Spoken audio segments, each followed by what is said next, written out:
Hello, subscribers. Thank you for tuning in to our discussion on HIROC's new 2025 Top Healthcare Risk Report.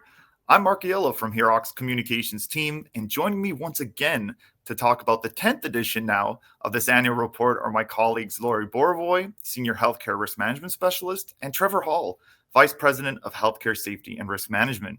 Thank you both for joining me. Thanks, Marc. Yeah, Hi, Marc. for sure. And, as I mentioned in my intro, this is the 10th edition of HIROC's Top Healthcare Risk Report. Congratulations, of course, on this important milestone.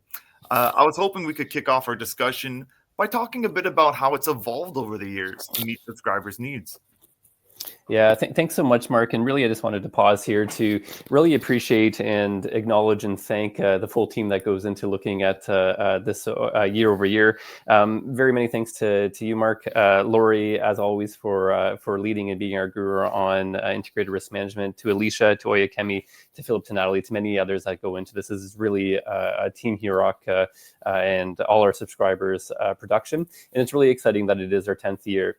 If you think about nothing else, when I think about the Top Risk Report, it's really about showing over time committed conversations on risk. And I think that is so incredibly exciting. And it's even more exciting and makes me so happy is that this is happening in healthcare. This is all about how do we create and how do we partner to create the safest healthcare systems. And this is a real evidence of the commitment to do that.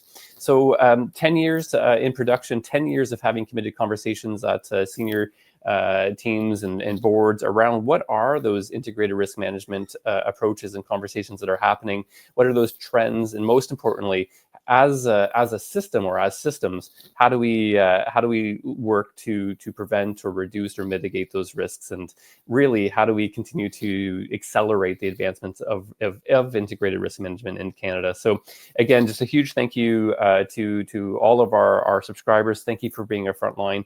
Thank you for having those committed conversations on safety, and thank you to our teams for bringing this all together. Lori? Yeah, I love so much of what you said, Trevor, and most importantly to our subscribers and their commitment, and also HIROC's commitment to share knowledge, because that's why we do it, and we couldn't do it without the subscribers. And if we think about, what's changed in the past 10 years, strictly by evolution of the report itself. I mean, I looked at the 2016 report, 76 organizations across healthcare sectors. We look at the 2025 report, and there's 173 organizations, with about 53% of those are considered acute care and 47 non-acute care. So important that it's a diverse mix. As well, we started with 1,100 risks and we're up to 7,000 risks. So it really has evolved in that way, just by even all those organizations that are using the risk register and assisting to create this unique database. Yeah, that's excellent. And now for this new report, I was wondering maybe we could talk about new trends that we're seeing, and if there's any interesting data points that maybe your team has seen, or seen a big change in, I should say. Yeah, perhaps I can start. I'll give you my perspective on what I'm seeing at a very high level. And as you're reading the report, please reach out to us. Never be uncertain alone. And happy to go into the details, of which Lori will also add on to our conversations here. I think this is just so exciting. So again, thank you for having these committed conversations on risk, and really thinking about how we can prevent, reduce, or mitigate these ideas. What we're seeing really is around care. We know that we work in healthcare. Healthcare is a very complex socio-technical system, and we know that that's our business. So again, making sure that we're tracking key care risks is a very unique perspective. Those who are part of insurance, or those who are part of banking or otherwise, may not always see the exposure of the care risks. And I think this is really exciting and uniquely Canadian, uniquely healthcare driven, is what are those Canadian healthcare care-related risks? And I thank you for looking at those. What I really wanted to talk on, though, is you'll see the continued trends around people. Healthcare, again, is people-centric. This is one of the very unique fields where, hey, People always talk about safety as not being rocket science. And Lori and I always mention, hey, you know what, it's actually a lot harder. We can put people into space, but we can't ensure that always 100% of the time that there's no harm driven. Being that people-centric, we want to make sure that we care for our staff, that we care for our people. And year over year, we continue to see that staffing is a major area of topic of concern and opportunity, having conversations around risk at boards and senior levels. And that's what we would expect, making sure that we're reinvesting in our staff and our people. You'll notice Lori can also talk to this better than I can, but around psychological injuries. So the idea around, hey, do I feel that I can speak up? And hey, am I able to go to work knowing that I won't have violent interactions against me? What does that look like? Mm-hmm. For me, sitting at my standpoint, and I'll send it to Lori in a second, is really this all has a call on leadership. We will absolutely see a trend in leadership like no others. When we go through healthcare, we have a backpack, if you think about it, of experiences. And when we leave this industry, we take those experiences with us. We can see that leadership is a call for action within this report, and it continues to be there. This also goes with staffing.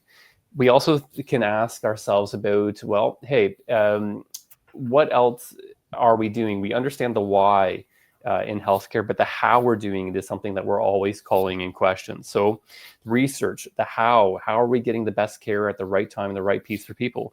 Or what about external relationships? How do we partner to create the safest healthcare systems? And we're starting to see that.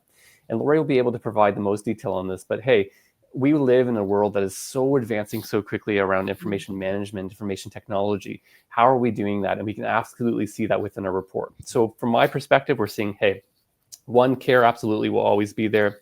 Staff, how do we ensure that we're there for our teams? How are we caring for the caregivers? Goes into leadership. How are we making sure that our leadership conversations are happening and that we're encouraging? And mostly importantly, the how are we investing in it? Is that the questions that we're answering, the research? How are we partnering with the people? And really, how are we using technology and otherwise to help support the humans, which is us in these conversations? So Lori, thank you for allowing me to give my high level perspective, but I know that you have a lot of the detail here.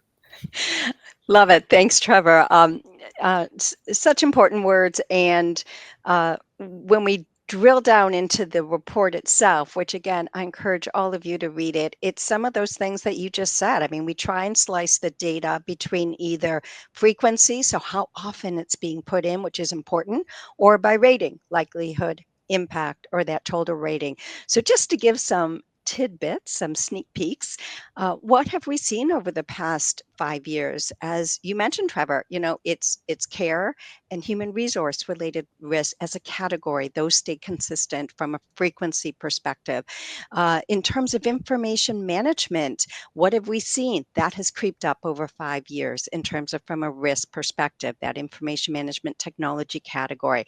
And what are we seeing so specifically? We're seeing breaches and losses as a potential in terms of that top risk. And that would be things like hacking, cybercrime that are in more frequently in the risk register. Is this negative? No, because it's the point of people are recognizing that as a risk, and that reflects exactly what we should be doing given the nature of the risk. Because then how do we action? What subscribers keep an eye on? Well, from a risk perspective, when we look at likelihood, we're seeing in that human resource category shortage, psychological injuries, and recruitment retention, for example. There's some other ones, but I'll let all of you take a look directly. From that impact perspective, what are the highest rated? When I look at the top two, it's death by suicide and self-harm and birth trauma. Again, from impact. And glad you mentioned leadership, Trevor, because from a leadership perspective, what's different this year that hasn't been around in a bit, but top 10 from a rating perspective is politics. And recognizing that political uncertainty or the risks around policy changes as well. I'll mention one more, and that's supply shortage risks. And so that's an interesting one because that is also overlap. That's in the care area, but you're also seeing some overlap in supply chain from a financial perspective. So, almost that interconnectivity, and that's specifically though for the acute care sector that's identified that.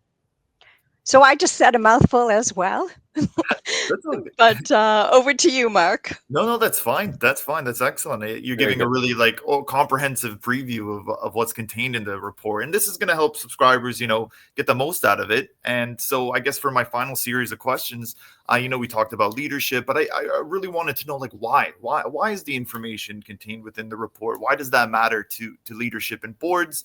And then maybe you could give subscribers like one or two key questions that will support them in kicking off that risk and safety dialogue, like something that they could really write down in their notes and kick off that dialogue at their organizations. Yeah, thanks, Mark. Those are fantastic questions, and some that we see over time. And again, if we can ever be of support to your boards, to your teams, please let us know, and we're happy to come and have these conversations. I think for me, when I look at this of how I use it, a few things come to mind. One, risk is about understanding. It's not about explaining. And I think that really this report of how you use it should be taken, of course, with a grain of salt, but also around the idea, what are our peers talking about coast to coast? And I think this is truly special, is we can't be in every boardroom in every moment. That would be amazing if we could be Harry Potter-esque, but we can't. And I think the concept is, how do we really make sure that as a system, we have the benefit of what people are talking about? And as peers, what are we talking about in the moment, and what are we talking about over time is so helpful. We seek to understand, not explain. And by using this report, we'll be able to see what are our peers talking about coast to coast, what are our peers talking about in different settings, and we're able to take those conversations and inform our conversations. And I think that's the most important piece. Risk is about understanding. It's about having conversations. But mostly, if you take away anything from this from me, risk is about action. And I think what we want to do is we want to make sure we can see, if you have a top risk that has been there for 20 years, perhaps it is about having a conversation with a peer who has also been working through this, or having a conversation with Lori or myself or others at HIROC around what are people doing to tackle that risk. Top risks, we should see movement. And I think we want to make sure we're understanding, but we also want to see that action. That action comes by never being uncertain alone, and by using this report and other tools to make sure that we're having those conversations about what can we do, and the more about the how. We understand the why, but the how is always in question. Lori?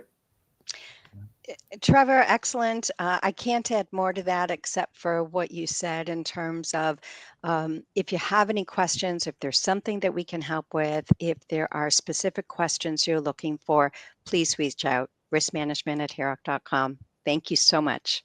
Yeah, and that's a perfect place to end off. Lori and Trevor, thank you once again for joining me and sharing your insights on the 2025 report. I truly appreciate your time and expertise, and I know subscribers will find that this will help them stay ahead of the curve on some of our healthcare system's most pressing risks. So to download your copy of this new report, simply head on over to HIROC.com and click on the resources tab. You'll not only find the report, but also more healthcare safety and risk management resources for you to check out and share. That's all for now. To our viewers, thank you for watching, and until next time, take care.